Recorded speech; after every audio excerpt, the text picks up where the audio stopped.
हाच तो रस्ता ज्या रस्त्यानं छत्रपती शिवाजी महाराज 16 जुलै 1660 साली पन्हाळगडावरून विशाळगडावर गेले.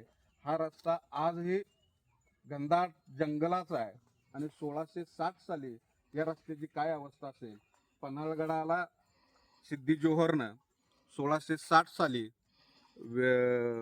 संपूर्ण आम्ही आता पन्हाळगडावर आहोत आणि पन्हाळगडाला सिद्धी जोहरनं वेढा दिला होता आणि तो वेढा जवळजवळ 6 महिने सुरू होता.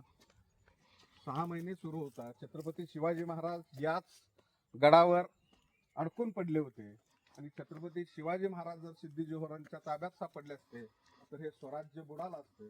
त्यामुळे कोणत्याही परिस्थितीमध्ये या वेड्यातनं उठायचंच असा निर्धार छत्रपती शिवाजी महाराजांनी केला आणि या ठिकाणी नियोजन झालं आणि त्या नियोजनानुसार याच वाटेनं 16 जुलै 1660 साली शिवाजी महाराज पन्हाळगडावरून विशाळगडावर जायला निघाले आणि विशाळगडावर जात असताना पावनखिंडी या ठिकाणी पुन्हा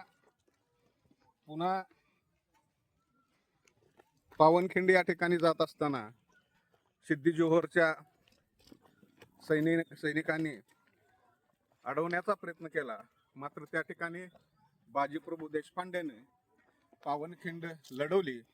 पन्हाळगड ते विशाळगड हे 24 किलोमीटरचं अंतर आहे आणि आंबा घाटाजवळ पावनखिंड आहे आणि त्या पावनखिंडीमध्ये केवळ 300 सैनिकांनी हजारो सिद्धी जोहरच्या सैनिकांना मात देण्याचं काम बाजीप्रभू देशपांड्यांनी केलं.